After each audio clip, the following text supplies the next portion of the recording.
Yesu singa loketo, Yesu singa loketo, singa loketo, singa loketo, Yesu singa loketo, singa loketo. Wana ba mama bazola tisa bana singa la loketo pote babongisa nzoto. Bien-aimé, Babone au service de Dieu, TV 100% Jésus.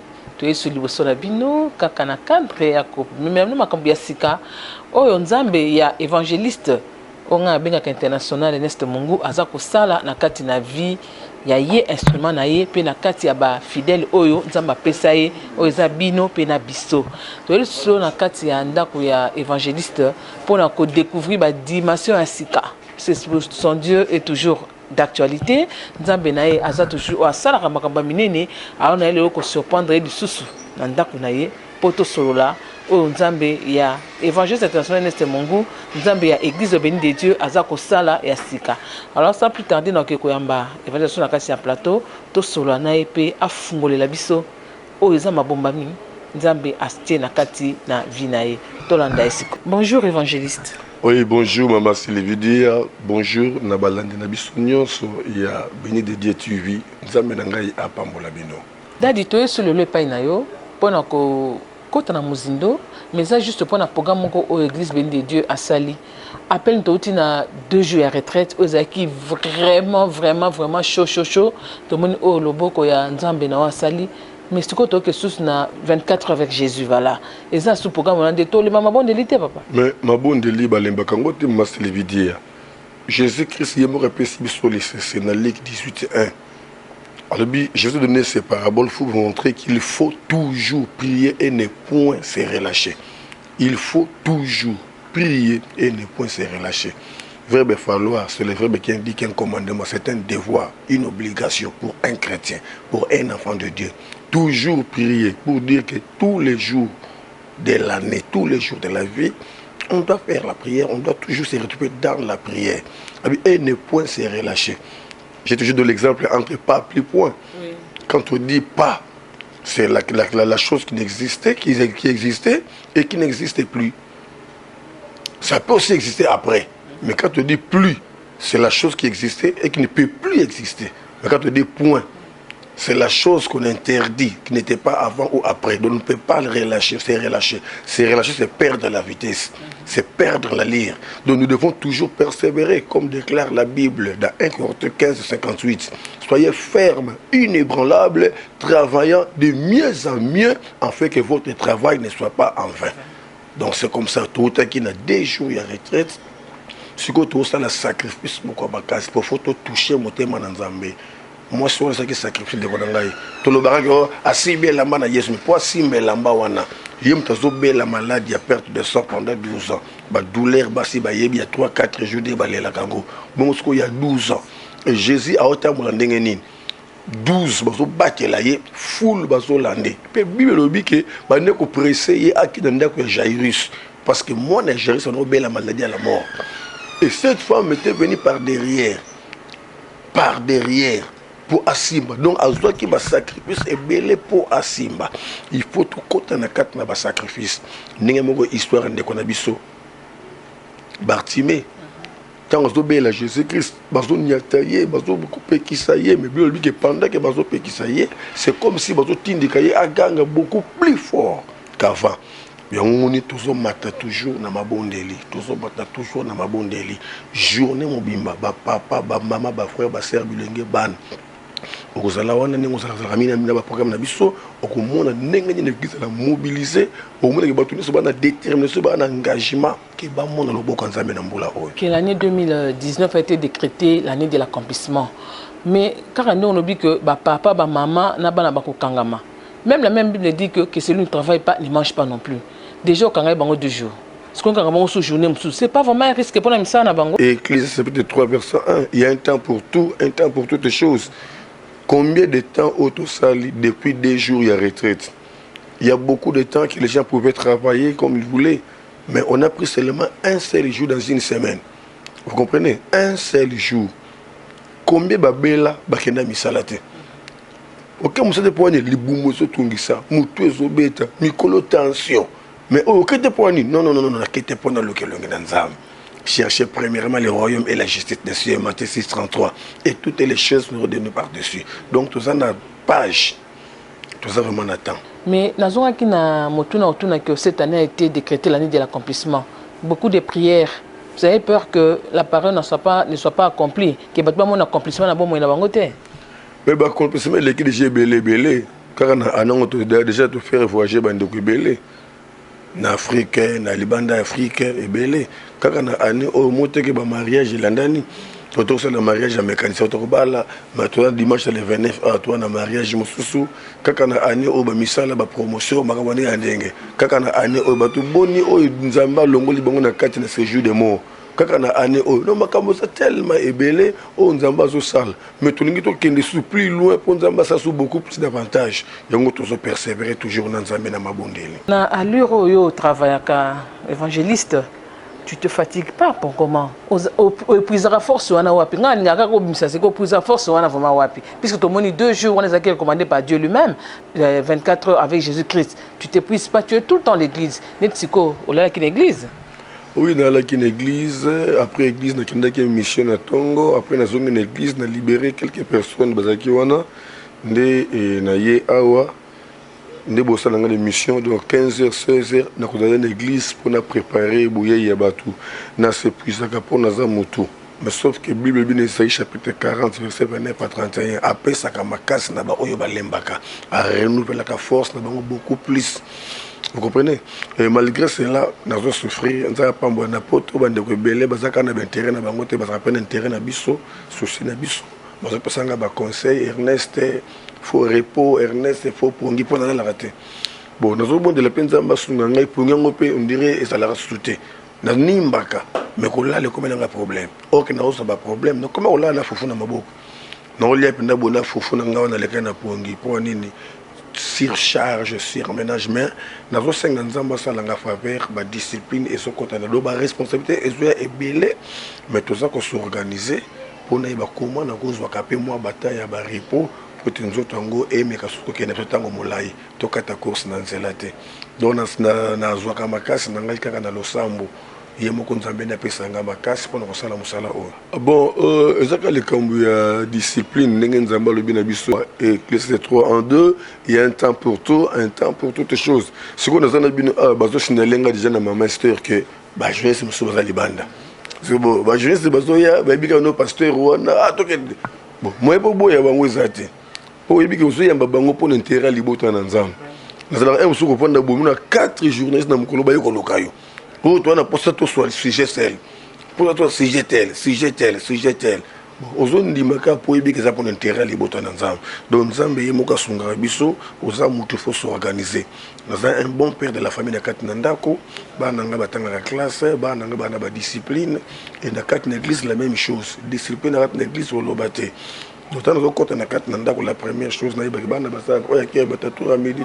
est-ce que vous allez me devoir et les Kinégénines? Nous avons organisé ma camus de l'église Namasina. Il y a un frère qui dirige cette église-là. Il a jeudi na Tongo pour la Yamba Bandimi Yakuna, puis nous avons un rapport dans Bangonios.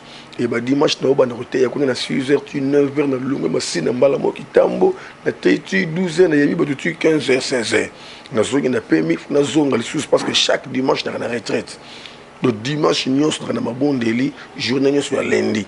Et c'est ce que journée où on a disposé plus qu'au bon de la rapport à Bandeko Yapoto, Bandeko Libanda, autre Salab Alliance, autre on a pris la prière. Parce que chaque lundi, on a compté la retraite qu'au bon de la rapport à Bango. Donc, on a mis un peu qu'on s'organise. Il y a aussi un Bandeko, nous sommes en Poto. Et Mingi Balimbi Sangai, autre côté, on a contre-temps. Nous avons souffrir vraiment, sans blague, nous avons souffrir. Nous avons un appel et belé. Des fois, nakola laté butu pesili tongo tana zuita kola laté bon na sur na nuit de prière écoute bato benga nazo souffrir do bande ko baza na ba patience kazo benga zo pasteur te mais aibika nona ko soye kaka zo benga kaka tina ko soyo kaka na yamba ka bato ngai moko na bonde la rapona bato na za parce que ndeko moko ça a un programme à prière, voilà sa déclaration pour naïe contre des salémas. Tomi qu'on est ici, on peut contact avec Catani, ça l'a pas stylé le, mais c'est la bonne de la première macambonios. Notre bonne dépend de serre, mon compte à Pambolaye. Bah contre t'en bah contre t'en mais Azaka moté mais Rokita. Mais belé bah finga biso on a passé témoignage moka boto langa imbongo ya offrande et récemment na mise là à côté. Ils allaient quand 4 à 4 retiré. Moka tinde langa mbonga tinde bato ba ko soyango. Donc, nous allons souffrir mingi, mais le corps des alliés Moussala Nzambé, nous allons demander qu'on souffrir pour nous Sala, Moussala Nzambé, qu'on nous a délivrance, il y a l'ibotanaï. Mais ça, bande de Kébélé, déjà, Babengi, au Batindi, bande de Konabango, Basokota programme, bande de Kébélé, Babengi, Batindi, Bafamille, bande de Kébélé, Bazobenga, pour Baye, Banene, Bakosala, pour Bango, Pekune, Sika, Batali, Bakota, un programme, donc, nous avons un programme. Le roi, nous avons un abisso, nous avons un herbe, nous avons prié. Nous avons un na lobati lo pour nabino. Nous avons un monsieur à Brazzaville, nous avons un peu de tout nangai. Nous avons un programme. Mais nous avons un boy, bande ko nyonso ya poto. Tu as un programme moko, on a pesa pour nabino formaté journée prophétique ya papa na ba jeune frère. Le 3 octobre, le 4 octobre, ça pour na ba maman na ba jeune sœur. Mais programme non pesa bino. Ah, bino bato misala bato ba job. Ba o bazana temps. Tu as 3 journées opération vendana C. Et comme ça, de 8h à 10h.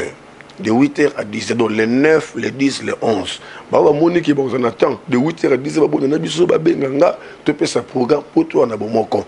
Mais tu as ça là que, bah, filmer, on n'est pas là.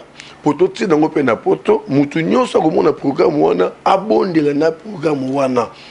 Pour nous préparer des prières nanga que mutu nyoso ko bonde na yango nzamba yokaye nzamba selaye c'est vraiment important ba programme na biso et ça ba programme mingo nzamba zo recommander biso pe mingo nzamba zo tambo na biso le temps biso na programme na biso récompense nzambe et kozanga te na bomo na bino pe mabota na bino et loko musuda za ko lela depuis na banda émission je ne sais pas combien des années.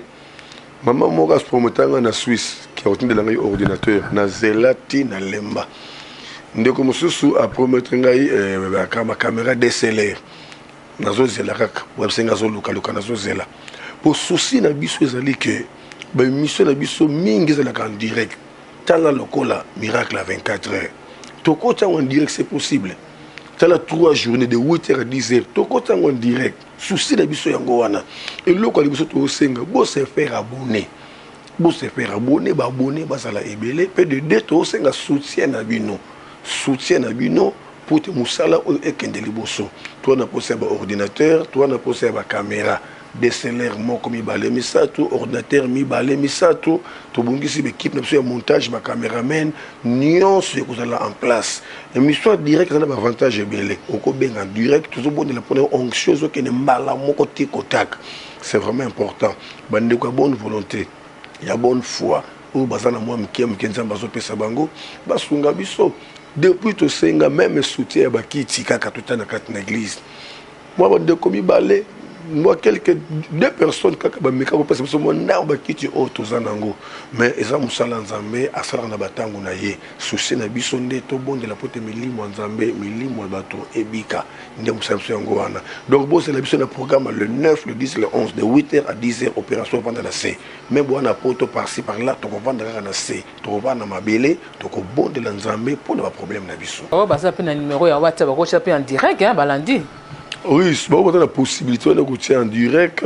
En tout cas, on a quelques directives et soutenir. C'est bon, lundi, on a Sabine de Dieu. Ndenge, moi, nous avons commis pas sur la vraiment souci dans mon thème. Pourquoi ne pas soutenir cette œuvre? Et ça pour la délivrance, c'est à Yona Ngai. Télé Oza Abisso. Biso toza abonné nango, biso toza balandi nango. Sauf que soutenir télé OT. Lobe ko bunga et puis makamba kitoko boye bungi to tibongi kama makambo ya makiuna ba ozaka ya fonde yango bozolanda mais la véritable yango oza vérité réelle nde yango bo tinda biso bo soutenir œuvre ya oyo bo soutenir pe musala mo na nzambe nzambe ako soutenir biso d'ailleurs moi qui est un peu na émission na biso na tout ce qui loba souke zali à part peut-être ba numéro à contact ah ouais les loba souke zakaka nzambe apambola ba fidèle na biso ya émission apambola ba abonné na biso ya émission. Nous avons vraiment à la faveur que Baposa Nabango et Kokisama.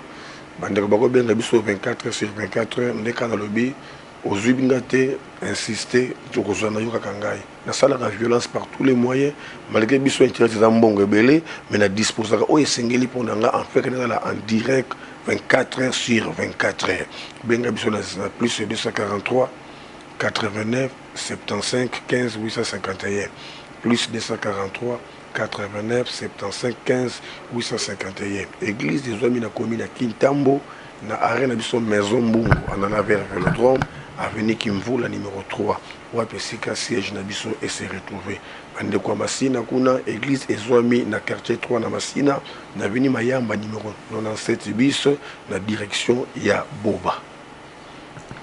Merci beaucoup le évangéliste international, l'homme humble, au chaque fois à disposer pour nous couper sa biso au nzamba bom na kati na ye.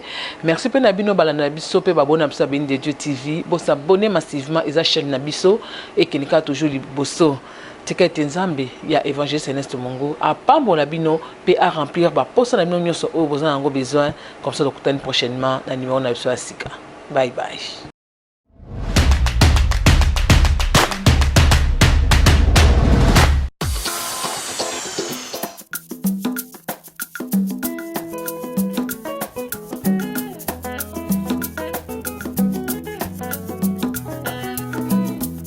Yesu singa loketo eh. Yesu singa loketo eh. Singa loketo,